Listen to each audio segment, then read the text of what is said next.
័យព្រេងនាយវេលាមួយពិភពលោកការទុះរភឹកក្តៅហួតហែងគ្រប់ទិសទីព្រះពិរុណមិនបង្អុលភ្លៀងសោះស្ទឹងត្រពាំងថ្លុកបឹងព្រែករីងទឹកអស់សត្វទាំងឡាយស្លាប់គោឆ្អឹងលើគ្នារុក្ខជាតិនានាស្វិតក្រៀមក្រញ៉ង់ពួកមណ្ឌុកសត្វមានកញ្គក់ហ៊ីងកង្កែបជាដើមដែលជាសត្វប៉ិនអត់ធន់ក៏ស្គមនៅសល់តែស្បែកនិងឆ្អឹងថ្ងៃមួយកញ្គក់ជាមេប្រកាសដល់ក្រុមញាតិនិងហ៊ីងកង្កែបជាមិត្តថាហើយមិត្តទាំងអស់គ្នាមើលទៅតាព្រំមិនបង្អុលភ្លៀងមកឲ្យយើងទេបើយើងនៅស្ងៀមមុខជាដាច់ពោះស្លាប់ហើយពើយមិត្តយើងកែនគ្នាមកទៅប្រយុទ្ធនឹងតាព្រំយកភ្លៀងឲ្យបានអាសន្នដល់ហើយស្ងៀមក៏ស្លាប់ច្បាំងក៏ស្លាប់បើមួយថ្ងៃនឹងស្លាប់ក្នុងចម្បាំងយកជ័យឲ្យក្រុមញាតិមិត្តយើងប្រសើរជាងមកគ្នាយើងទៅប្រយុទ្ធក្រោយដែលបានប្រកាសយ៉ាងនេះពលគិនគក់និងមិត្តទាំងអស់ធ្វើព្យុហយាត្រាទៅប្រយុទ្ធនឹងតាព្រំក្នុងវិមានឯកដ៏អាកាសកងទ័ពមណ្ឌុកសត្វដែលកាត់ទីវាលបន្តិចមក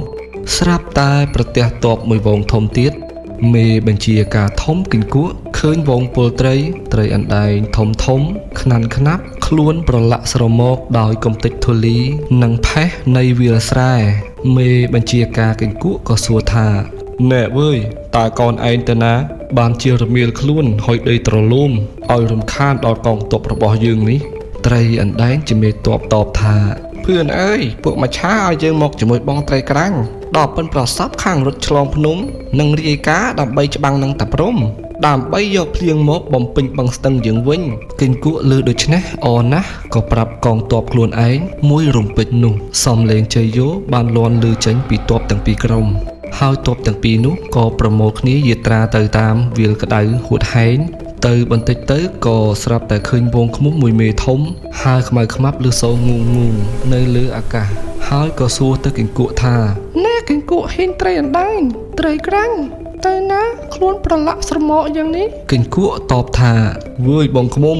យើងដឹងថាក្រុមបងលើកទ័ពទៅច្បាំងដែរព្រោះអត់ទឹកភ្លៀងខ្វះព្រៃឈើផ្ដល់ផ្កាធ្វើសម្បុកដល់ក្រុមបងតោះកុំបង្អង់យូរយើងត្រូវព្រួតគ្នាដើម្បីទៅប្រយុទ្ធនឹងតាព្រំកុំខ្លាចស្លាប់អីទ័ពគោកនិងទ័ពអាកាសហូរយកជ័យហើយក៏លើកទ័ពតទៅទៀតលុះទៅដល់ចិត្តចំការមួយស្ងួតស្រាប់តែទ័ពនេះប្រទះឃើញផ្លែត្រសក់ស្រូវដួលរណោករណាល់លើដីដាច់របេះតងគួរឲ្យអាសូរហើយក៏មានផ្លែត្រសក់ស្រូវមួយស្រែកដោយមានសង្ឃឹមថាពឿនអើយតើបងទៅណាឲ្យយើងបានទៅតាមដោយសារផងតែខំពួកយើងច្បាស់ជាស្លាប់អស់ហើយបើបងទៅច្បាំងពួកយើងក៏ស៊ូស្លាប់ជំនួសគ្រួសារយ៉ាងដែរមិនឲ្យនៅរស់វេទនាបែបនេះទេមេទ័ពទាំង3ក៏ព្រមឲ្យត្រសក់ស្រូវរមៀលខ្លួនទៅតាមក្បួនផុតពីវាលក៏ដល់ព្រៃមួយដែលមានរុក្ខជាតិក្រៀមរញោមស្លាប់ចិត្តអស់កងទ័ពបានទៅដល់ឃើញវល្លិផ្ដៅធំពីរដើមនៅជិតគល់ឈើងាប់មួយដើមផ្ដៅក៏សួរថា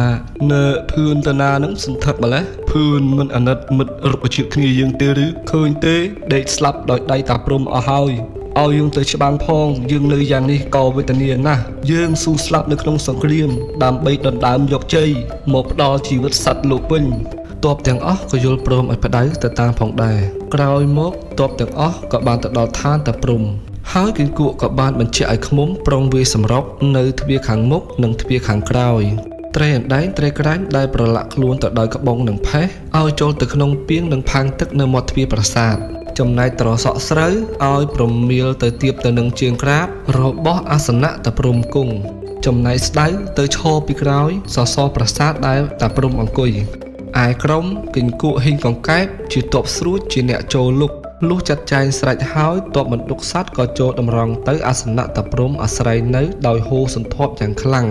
ធ្វើឲ្យរេពុលអស់ទាំងទេវតាមេណាំងមេនាងចៅចិត្តចៅចោមមុំខុនណាងជំទាវរត់ចេញពីប្រាសាទយ៉ាងស្លន់ស្លោត្រូវទឹកផេះទឹកក្បងដែលត្រីអណ្ដែងត្រីក្រាញ់បាចមកលើភ្នែកផ្សារស្រវាំងរកទិសតំបន់ពុំឃើញថែមទាំងត្រូវពួកឃ្មុំអមាលតិចចុកឈើរមូលស្រែករំពងតាព្រំរកច្រកចេញពុំទាន់តាព្រំក៏ស្រែកសួរថា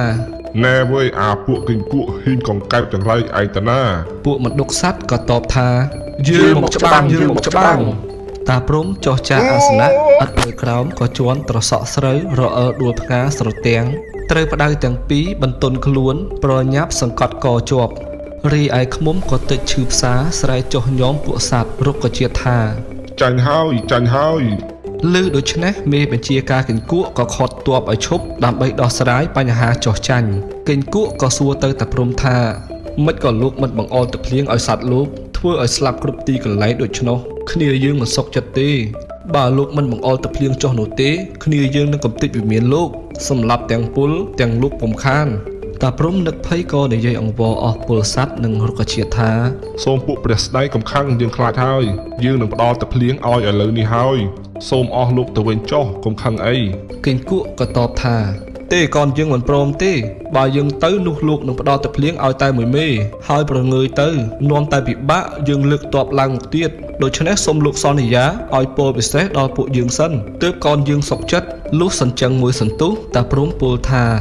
យើងព្រមឲ្យពរដល់អ្នករាល់គ្នាហើយបើដូច្នោះពេលណាអ្នកត្រូវការទឹកភ្លៀងចំណែកគិង្គក់ហ៊ីងកង្កែបត្រូវសង្កេតថ្មិញបន្លឺសំឡេងពីក្រៅមកពេលនោះយើងនឹងបង្អល់ទឹកភ្លៀងឲ្យអ្នកភ្លាមការសន្យាបានរួចស្រេចទ័ពបណ្ដុកសัตว์បានុកសัตว์និងរុក្ខជាតិក៏ថយមកលំនៅរៀងខ្លួនវិញតាំងពីពេលនោះមកគិង្គក់ហ៊ីងកង្កែប